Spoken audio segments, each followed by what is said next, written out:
Hello, everybody. Welcome back to the Peak Season Podcast. Glad to have you with us today. Tyler, how's it going? Great. Thanks for asking. Today's exciting episode. Today I'm going to let you give an introduction,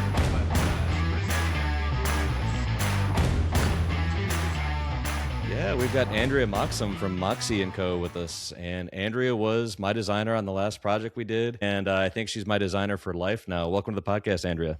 Yeah, thank you so much for having me. I will sign up for that partnership. So, Andrea, how did you get started in the design space? Tell us about your background, what you do. Yeah. So I come from a marketing background. It's what I went to university for. And then a couple of years after graduating, I started a marketing agency. I kind of just started out doing independent consulting, but I grew that business. And eventually we were about a team of 10. And I started that business to kind of get out of the rat race, the corporate rat race, but I found myself kind of right back in it. So my husband is a contractor, and about 5 or 6 years ago, we bought our first investment property and we flipped it. So together we designed it. You know, I got my hands a little bit dirty and did a little bit of the work as well, but I just fell in love with that process. It felt so fun to be, I guess, designing a house where you're not going to be living in it. So I was able to take a little bit more risk. I was able to go a little bit more bold, not get anyone else's sign off on, you know, how it's going to look in the end. So we did that a couple more times. We bought a couple more properties and flipped them.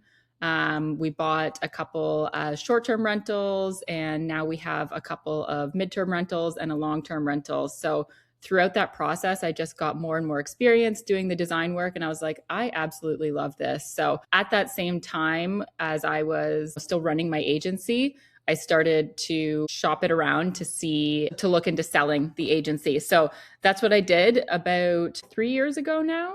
Yeah, around then I sold my agency and just kind of dove right into design. I took some online courses, but I did not go to school for design. I really just learned by getting experience. I dove right in and took on some projects and kind of just figured it out along the way. And now, yeah, here I am. I'm designing probably about 3 to 5 properties a month, and mostly virtual. So I do the designing here in Ontario, and then I work with install teams that travel all over the US and they install my design. So I kind of work with them once they're setting up the furniture to make sure that it's going to look according to the design plan. But I love it. I do it all day and night. that's awesome. So how, Andrea, just, for our listeners, because I've done an interior design, they came on site, there the whole time. So the virtual design's kind of a newer concept for me, but I'm intrigued to understand kind of that partnership with you, with the installers. So you're doing bulk orders, you're ordering all these furnishings, and then how does that all work? Like, how do you make sure that it gets to the property on time? What happens when things run out of stock? And, Yeah. that seems to be like the common thing, right? Like, I love this. And then you go to order it, and it's like out of stock. That's the nature of furnishing a short-term rental, because you want things that are in stock and ready to go, but so does everybody else. Nobody wants to wait 12 weeks. So to go back to your first question, I don't actually do the ordering for the client. I make it really easy so that there's a spreadsheet. They just go through, bang, bang, bang, and purchase everything. It's a lot easier that way because there inevitably are going to be things that need to be returned. So it's hard to do that nonetheless on behalf of someone else, but from another country. So they take care of that. I'm kind of there to support them. And then the installers handle a lot of the logistics. So they will do the receiving. Sometimes it's at the property itself, if there's space for it. Sometimes it's in their own warehouse, or sometimes it's in a local storage unit. So they kind of take care of that. We really just blitz those orders so that everything arrives within a couple of weeks. So usually around the end of the 3 weeks, the install team flies out or drives out, and they get that property set up and running, guest ready in like 5-6 days. So between myself and the installer, it's more or less like a full service kind of design. Got it. Okay. Very cool. So is it multiple install teams, or is it one company that you typically work with? Or because I didn't use the install team. No, you didn't. No, you self-installed, which is, give yourself a pat on the back for doing that. I work with a couple different install teams. It really depends on the needs of the project. So, and the location of it. So I'll be honest, I work with a couple install teams, and I'll reach out to all of them when I'm working with a new client and see, who's got availability, who's got the best price, who, has the best option for receiving. Like if the property's going through a significant renovation where we can't have items delivered there, it makes more sense to have it shipped to a warehouse and have that install team bring it in. So it really depends. I work with a couple different install teams. They're all fantastic though. I think we could do a full podcast on just renovations and running installs and all that. Maybe a future time, because I could just ask a million follow-up questions, and I have a long list of mistakes I made with this last one, but we'll have to get into it sometime. So Andrea, you have a specific topic that you wanted to talk about today, and we kind of pre-gamed it ahead of time, but I'm really excited to get into it. The topic that I want to talk about is just chatting about some of the mistakes that I see hosts making when they DIY their design. And I've got a lot of kind of big picture type mistakes that I see, so that people listening can be like, okay, I need to pause and maybe rethink how I've strategized this, but also some really tactful things that they can come away with and implement immediately. I look at a ton of Airbnbs every day, whether it's competitors for my clients' properties, whether it's my clients' properties themselves and they're going through a renovation, whether it's potential new clients. Like I'm constantly on OTAs, I should say, not just Airbnb. And I see a lot of the same design mistakes over and over. So I wanted to share some of them, and hopefully some hosts will kind of open their eyes to see past some of these big mistakes or big changes that they can make and implement those and improve their listing without like a full renovation. I don't think that's helpful. If you need a full renovation, you know that. So hopefully this will be a little more actionable in the short term. Yeah, well, I can tell you, I will definitely be taking notes, because of my 3 owned short-term rentals now, only one has been professionally designed. So I know I'm probably gonna be turning red most of this podcast, thinking of all the things I've messed up and stuff I've DIY'd that is not great. Design is like an industry where it's almost like people that don't know good design feel shameful. But if you compare that to other industries, like if you are not a plumber and you install your own toilet and you don't do it properly, no one's going to be like, how did you not know that? Like, you know what I mean? So it's kind of funny that I think it's because it's a subjective thing, but there are some general rules. And that's what we'll talk about today, is not you need to swap, this pillow with this one. This should be much more kind of high level and applicable to whatever market you're in. Okay, cool. So let's dive into it. I'm excited. Yeah. So the first one I want to talk about is very broad strokes, but it's this idea that people design their short-term rentals for themselves. So when they go out shopping or they're online shopping, they pick things that they would probably put in their own home. And this usually comes down to them playing it a little bit more safe, because that's typically what we go for in our own homes. We're going to be there very often. We're going to be spending a lot of time in there. We're going to be hosting in there. So typically we kind of stick to neutrals, don't take a lot of design risk. So when you're out shopping for another property, it's just natural that that's the kind of thing that you gravitate towards. So you see a lot of gray, a lot of beige, a lot of just things that are completely safe and fine if you're living in it long term. But if you are a family with young kids coming for a weekend, you're looking for that memorable experience. You're looking for that color. You want your kids to look at the Airbnb listing and get excited about it. So I think that's one of the biggest mistakes, is choosing things for the wrong guest avatar. So not thinking about who is this family coming to this area? What else are they doing? What are they looking for in an experience? And how can I design kind of around that? I think that's like just the big picture, biggest mistake that I see. So yeah, this idea that they're designing for themselves, designing and not taking those risks, playing it a little bit too safe.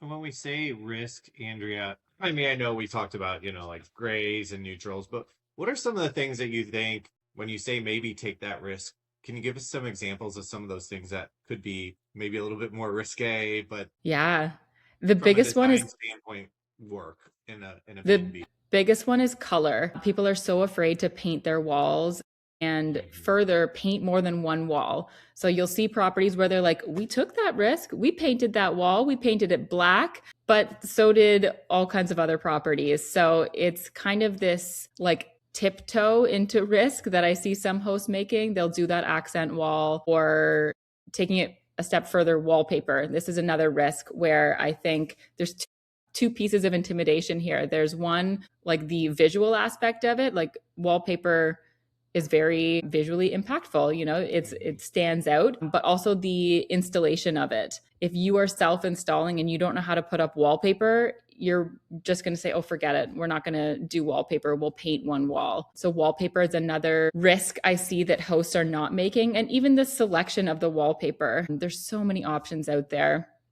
And yeah, I just see hosts, if they are committing to wallpaper, they're doing one wall and it's like a kind of generic pattern that you've seen in other properties. So color, wallpaper, texture is another one, but also amenities. I know this is kind of a different conversation, but for example, I have a client that I'm meeting with to do a consultation this week who has a garage. So immediately she was like, okay, we're going to convert it into a game room, right? And I was like, why? Because everybody else is, that's what everyone else is doing. That's what people expect. So it's also taking risks with amenities, looking at what else could we do with that space. So I think there's a lot of different types of risk, but not only visual, but strategy wise. So it sounds like big picture, you just want to be bold, right? Yeah, but I think you have to be strategic about it too, right? And that's, I guess, an entire different conversation as well, is like, what does bold mean? Does bold always mean neon colors? No. Does bold always mean like super bright, flashy wallpaper? No. And I think that's where hosts get hung up too. They think, oh, if I'm going to work with a designer, they're just going to like paint the walls lime green and do some sort of like neon pink wallpaper on the ceiling in our, like urban sports centered market. Yeah. I think where I'm coming from is somebody who's been doing Airbnbs for a while, is I was always okay with designing things and trying to stand out and I was thinking of the hero image, right? Or the top 5 pictures on Airbnb. And I want to make sure those spaces are designed well and are going to stand out. And I've got like some good art in the background and things like that. But once I worked with you, Andrea, it was like there was somebody that had a cohesive vision for the whole space, which is something that the individual owner is really going to have a hard time doing, because they're working on all the nuts and bolts. They're making sure that the hot water heater works and that like all this other stuff is happening, where if hiring a designer allows the entire project to come together from a big picture and have like a cohesive vision of what it's supposed to look like. And once we finished that install at Elm House, my wife and I were sitting in the living room for like the 5 minutes we got to sit in the living room when it was done. And we're just like I wasn't totally sold on paying for interior design until it was done. And I was sitting there going, now I get it. Like, this was worth every penny. Like, this is what we're doing from here on out. It's so funny that you say that, because in my head, I'm thinking about that process that a ton of hosts go through and that logic. And I think a lot of it comes down to confidence. What I see is hosts that have DIY'd their design is maybe they know decent design. They know they have a good eye for what's going to stand out, what's going to look great together. But I guarantee they're second guessing a lot of those decisions. And that's why working with a designer, you don't have to second guess it, because you've had someone else kind of alongside to select everything with you or for you. And it's funny because what you just brought up is really my second DIY design mistake, which is not having a cohesive theme or plan from room to room.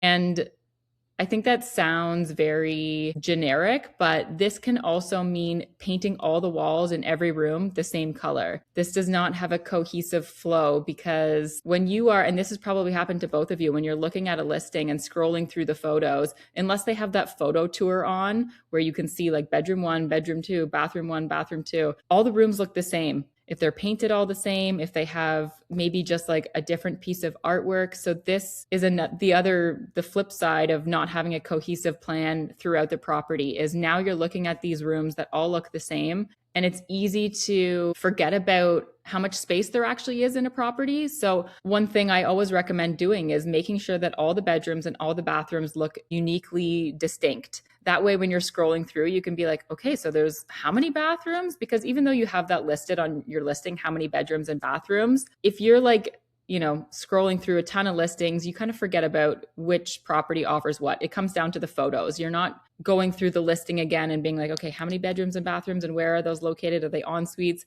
If you are looking through the photos and you can uniquely see like, whoa, the bedrooms, they just keep going and they're all different. And the bathrooms, they just keep going. Like this is a huge space. So yeah, that's one mistake I see is someone will paint an entire house all the same color and then just pepper in like little accents that people don't pay attention to in photos. And then the reverse is kind of this idea that there's no flow of design style from room to room. So I have another client who bought a property completely furnished and the furniture is in decent shape. So she wants to keep all of it. And I would say the style is, I would say almost like a little bit mid-century modern boho, but now she's introducing all these new things to spruce it up that just do not align at all. I hope she's not listening to this. Anyways, well, I guess that's why I'm here to say like, this isn't going to work.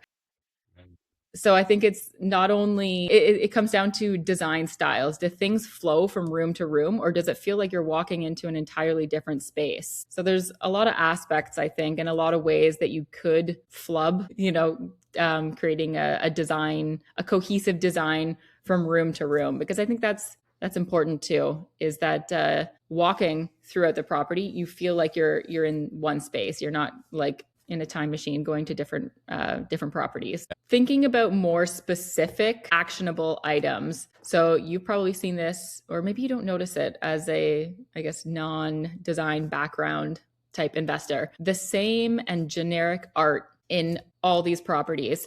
So you've probably seen the Highland Cow, the black and white canvas. Sometimes it's framed, sometimes it's not, photo in tons of different properties.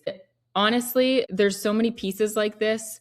It's not just the Highland Cow. There's so many pieces of art that I see repurposed, and I'll see them on Wayfair pop up on like page 1, and I'm like, boom, that's why it's on everybody's wall. I would rather see a blank wall than see the same art in every property. And I think it's just one of those things that DIY design hosts are checking the box, like, okay, we've got a king bed on this wall. We need something above it. Let's just put a piece of art there. Exactly. Let's put the cow. But I'm picturing the snow-covered bison. Is it a bison? Yeah, like, maybe it's a bison.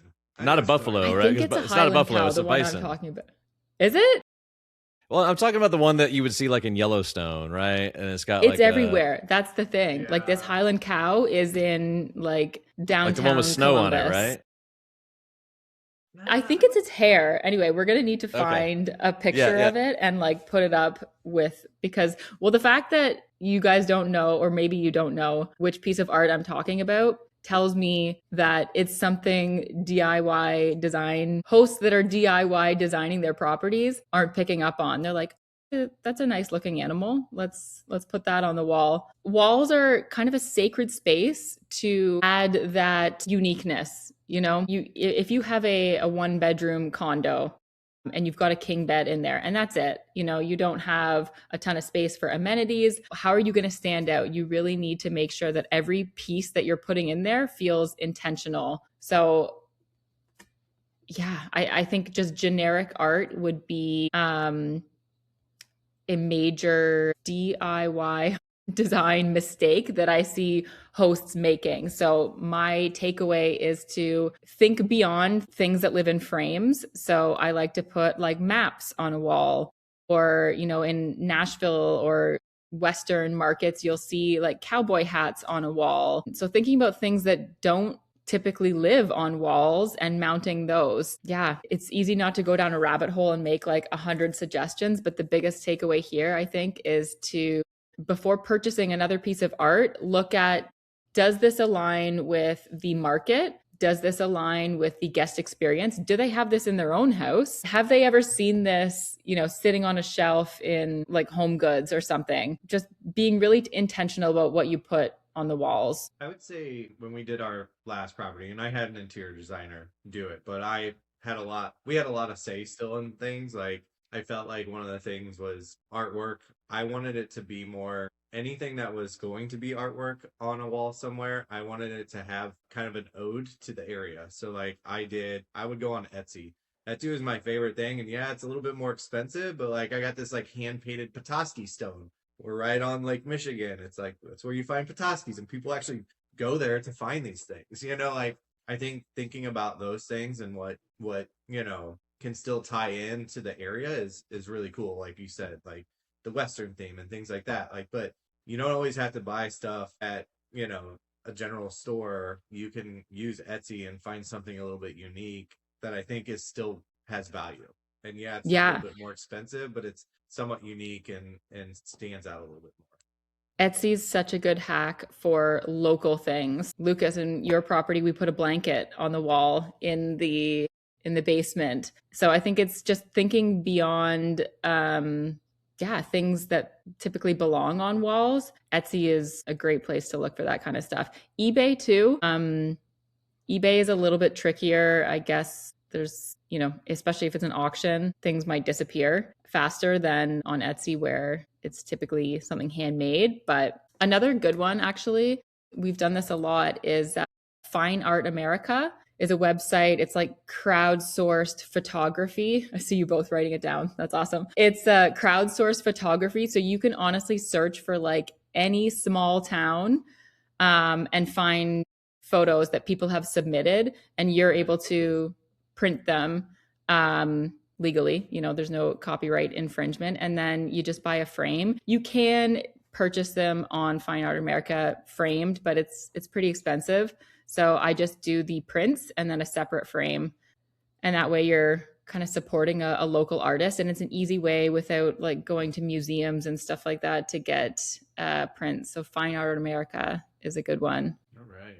I think what has clicked to me like about this is like I was always comfortable before going into Home Goods or whatever and finding things that I liked, and it had served me okay. I mean, properties do well, but now that we have this other place that's professionally designed, like I think we've had 3 instances now where I've had guests message me, be like, "Hey, where'd you get this?" Yeah, that's a whole other conversation, is turning these short-term rentals into showrooms. I know Minoan has a feature where you can link all the products or like the ones that are available to purchase in is it a showroom? I think that's what they call it. Yeah, I believe that's what they call it. Yeah. Yeah, I've never explored that. I'm just happy to have stuff that's cool enough that people want to ask, right? Because that means that they really, if they liked it enough, they probably thought about it 3 or 4 times before they asked me. So that says a lot about the experience that they're having. So I want to do a showroom and all that, but I mean, like that blanket that we got off Etsy, like that's probably never going in a showroom anywhere. But like I can send them the Etsy link. Yeah. So I bet someone will ask about that at some point. I think another tip when you're putting or you're filling a wall, let's say, is to think about or ask yourself 2 different questions. Is this something that someone would want to stand in front of to get a photo with? If it's not, probably skip it. If it's the Highland Cow, skip it. The other is I have this like vision in my head sometimes of families staying at properties and someone standing in front of a piece of something that's on the wall and studying it. So if it's a map, I can see like, maybe the grandparents are traveling with their multi-generational family and it's early in the morning and he's just sitting there having his coffee, looking at all the different cool spots on the map. If it's a vintage map, maybe it's like, just some type of landmarks that don't even exist anymore. Or if it's a new map, maybe it's like, oh, we'll go here today. So I try to think about the experiential aspect of it too. Is there something about this piece of art or decor that's going on the wall that's someone's going to stop and want to maybe touch it or look at it and study it? It just makes for such a more immersive experience to be putting things on your walls that you don't just kind of glance over. We have that cool Michigan map in the dining room, and I've been thinking about it like ever since we got on this podcast. Actually, it's my favorite piece in that house, and I would literally stand there and drink coffee and look at the Michigan map. So you like just spoke like deep into my soul. Yeah, it's funny that I have, I guess, these visions in my head. That's what I picture when I'm choosing decor, is who's going to stand in front of this to take a picture or to like just analyze it and study it and look at it. So, Andrea, I wanted to kind of ask this question. So I'm really into like understanding who my guest avatar is. And really trying to design based on that. But do you see that as a DIY miss, right? So maybe they don't have an avatar, and or they're just so because they're too focused on designing the space for them versus who their guests are. Yeah, I would say, well, it's a critical part of design. Lucas knows this, that like it's what I start with is we put together a profile on who that guest avatar is. Because at the end of the day, it's one person clicking book. Yes, that person is going to get input from the people that they're traveling with, but it's one person that's like shortlisting all the properties to send to their family to get their feedback. That's the person that you need to be attracting with your photos and your design, and keeping them engaged so that they continue to scroll through those photos. I think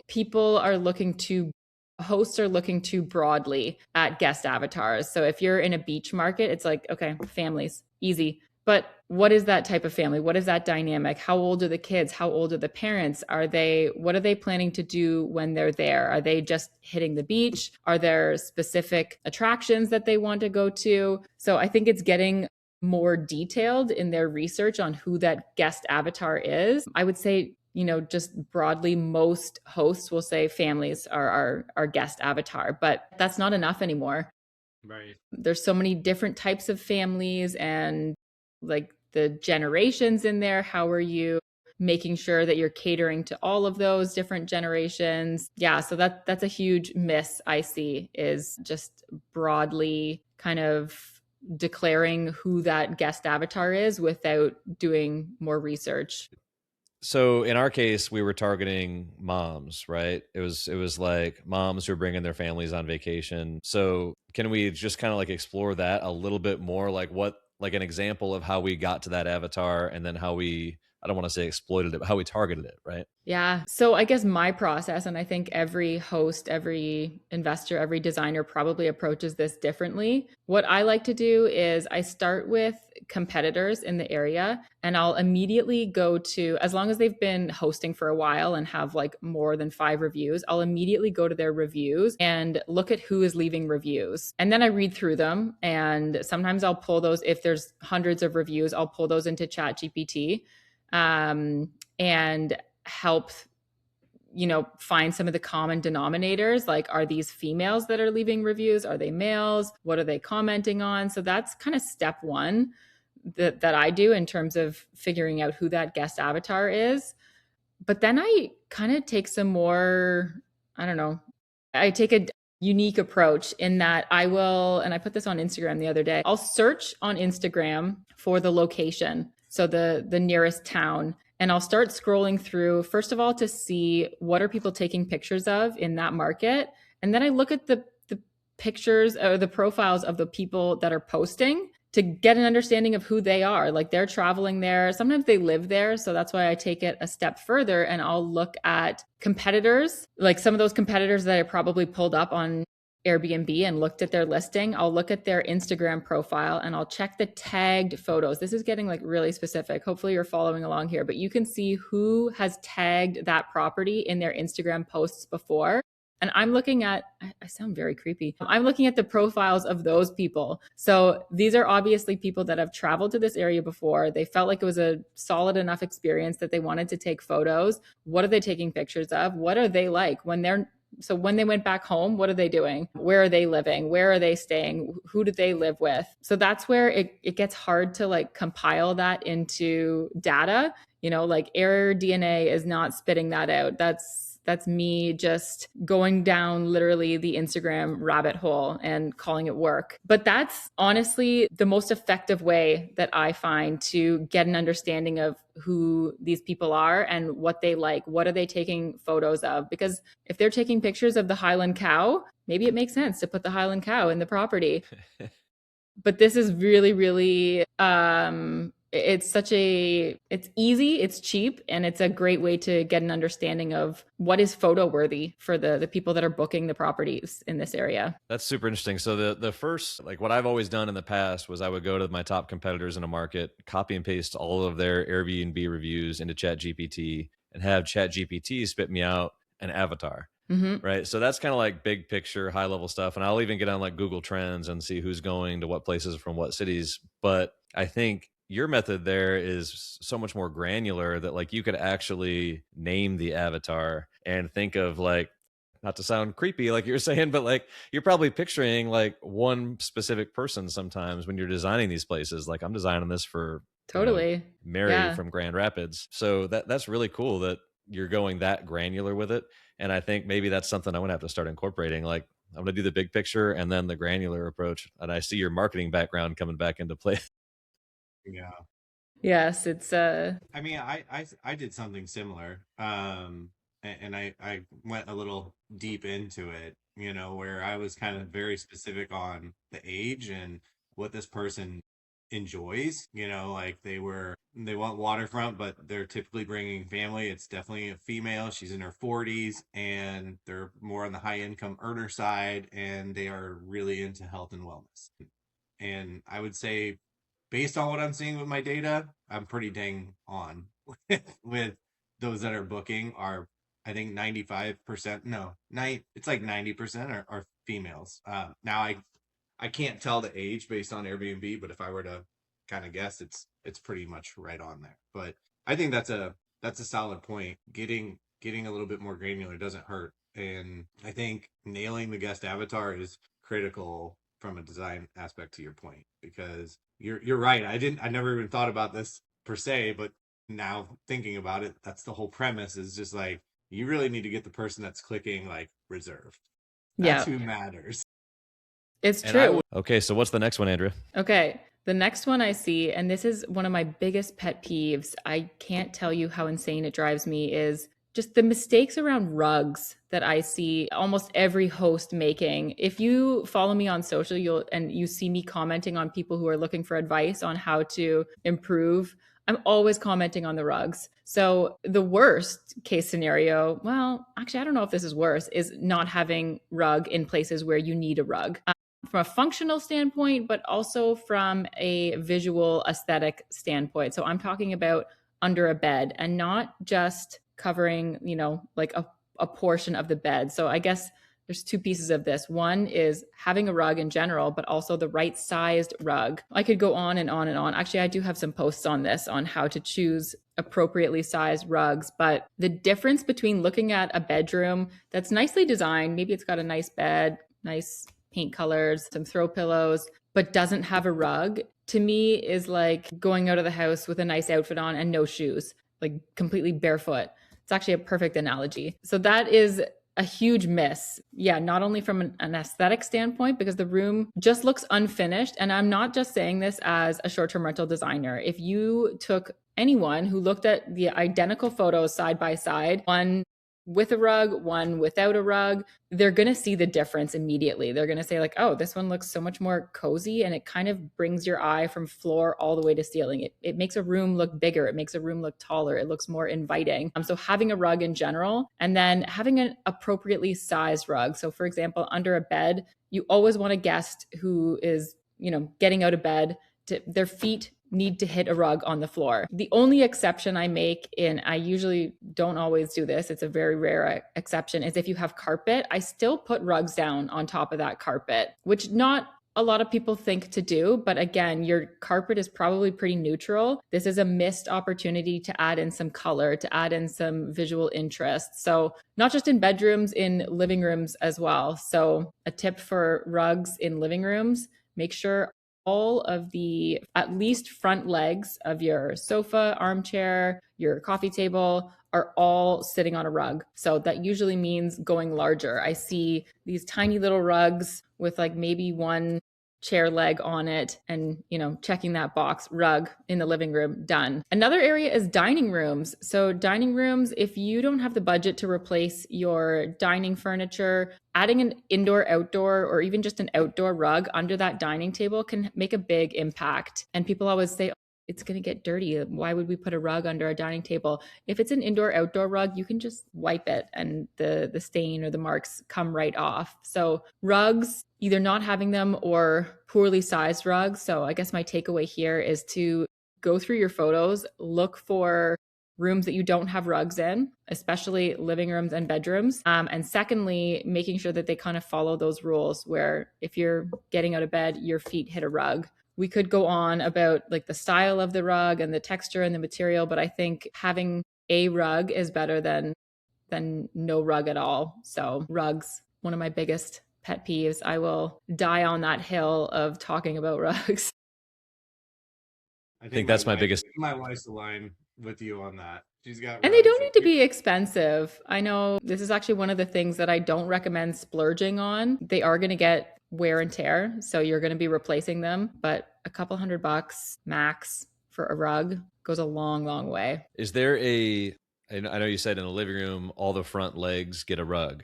Do you have any rules of thumb for a bedroom? Yeah. Besides the feet touching it. Well, it honestly kind of makes it apply to any bed size, but for any queen or king bed, you're always going to have an 8x10 at least. And my rule of thumb, we can put another screenshot maybe up here of where that placement goes, but it's, I would say, the bottom half of the bed. No, maybe the bottom 2/3 under the bed. So let's say if you have nightstands, those do not go on top of the rug. So it's pushed down a couple inches from the nightstand so that whether you're getting out of the bed at the top end or the bottom end for some reason, your feet still hit that rug. Cool. And I think this is a great time to send people to your Instagram. Is that the best place? Yeah, I'm pretty active on there. That's a good place to find me. And what would that be if somebody wants to look at your post right now to see how to place this? Well, I better bump that rug placement one to the top. I'm just at Andrea Moxham. Okay, at Andrea Moxham, and she's going to pin the rug post, right? If I remember, yeah. I'll remind you. Okay. Okay. All right. So you have one more for us, right? One more good tip? I do. This one's another quick hit type one, and it's window treatments. Window treatments are and I'm talking about mainly curtains. I would say curtains are the biggest missed opportunity to elevate a space so affordably. Like a pair of curtains you can get for sometimes $30-$40 plus a rod. And it's an easy way to add color to a room without committing to paint. It's an easy way to add some different texture. So let's say you do have like all white walls, white bedding, a couple of throw pillows. It's an easy way to add in some different texture on that wall. It can be art. So we talked about, having generic art. Curtains can be your art on a wall. Very easy to do that, especially if it's got like a subtle pattern or it's velvet or some kind of cool texture. I would say if you have any windows with those like cellular blinds, this is also a miss. Maybe they function well. And these are the ones with like the little twist that you can open and close the blinds. They're kind of like shutters, but they're usually metal. Those need to go. It doesn't matter what room you have those in, even a bathroom. These just instantly date a property. They look cheap. They get bent. So if you have those metal types of blinds in your property, they got to go. There's way better options. Curtains are, I would say, the best option. And you can get blackout curtains, obviously, for bedrooms where you want to have total darkness. But I like to do fabric Roman shades on windows where you can't have curtains. So, like kitchens sometimes. And you know what? I think a lot of hosts are afraid to put a bed in front of a window. And then further, they're afraid to put curtains on that window because they think about being able to open and close them. But truthfully, it's okay that your bed might be a couple inches out from the wall so that you can still open and close those curtains. If you absolutely cannot deal with doing curtains in there, do a fabric Roman shade. You can get them on Amazon for $50. You can get them in any custom size color. Those will take a little bit longer. They'll probably take like 2 to 3 weeks because it is custom. But window treatments, make sure you are not doing generic. I guess the takeaway is use your windows as an opportunity to decorate your room. It's not purely a functional thing. Add curtains, Roman shades are my two go-to window treatments. And further, I think I also have some content on this as well. Make sure that if you are doing curtains, that they are hung at least like 6 inches above the window, and the curtain should still be long enough that it hits the floor. You'll see, and I'm sure if you're listening to this or even you guys afterwards will start to notice how curtains, like oddly enough, just fall, like a foot away from the floor, and they look like floods. Yeah. So this is just another design tip. If you really truthfully want those curtains to elevate your space, make sure that they're tall enough. And sometimes that means like floor to ceiling. The rod goes all the way up to this, like the crease at the ceiling, the corner in the ceiling, and the curtain hits the floor. No, I think that was I mean, that was definitely things my interior designer said as well. The curtains and the rugs were their two big pet peeves as well. Must be a thing in common. I love it. This is especially timely because I have one property that I need to go in and update and do a lot of these things. And Amazon order in my head right now and shopping for plane tickets, and it's time to get it done. But I think this was awesome advice and stuff. I have a list of stuff that I'm going to go put in place right now, Andrea. So I really, really appreciate it. Tyler, anything else before we close out here? So, Andrea, can you give us, anybody that's interested looking at this? I'm thinking of even some current clients that Luke and I are going to be partnering with. What kind of budget should somebody be working with, maybe on per room or per square foot? How does that typically work best for you? For furniture or for hiring a designer? Hiring a designer. Yeah, it's kind of all over the place. I personally don't give a price per square foot, and Luke knows this as well, because there's so many other variables, mainly the exterior. You can have a pretty small house with no basement, one level, but they have a massive backyard. So any short-term rental designer that you're working with should be designing both your interior and exterior. To give you some numbers, I've seen some designers charge around $3 a square foot all the way up to 20. So that kind of puts things into perspective. Well, not really, because there's a huge range there, but yeah, I guess just something to consider is the interior and the exterior. So don't get hung up on the square footage of your property. Okay. In terms of furniture, I think there's this kind of rule that is pretty applicable. It's pretty accurate. So if you're furnishing a new property from scratch, you can expect to pay $10,000 times the number of bedrooms in the property, not 10,000 per bedroom, but 10,000 times the number of beds. So, 5-bedroom property, $50K. That's a good rule of thumb. And I've done the math. I've looked back on projects that I've done with clients, and it's pretty accurate. I don't even go into it with that exact budget, but it's the way it comes back out. Yeah, great. Perfect. Thank you. So Andrea, if anybody wants to follow you on Instagram, you said it's Andrea Moxham on Instagram. That's the best place to get in touch with you? Yep. Or my website is moxieandco.ca. I've got a contact form on there. So either one, I'm online. I'll be there.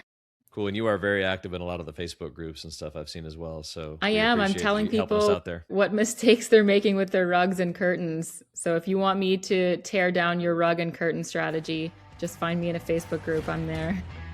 All right. Fantastic. Well, everybody, we appreciate you joining us today, and we will catch you on the next one. Thanks again, Andrea, and we will see you later. Thank you so much. Bye. Bye.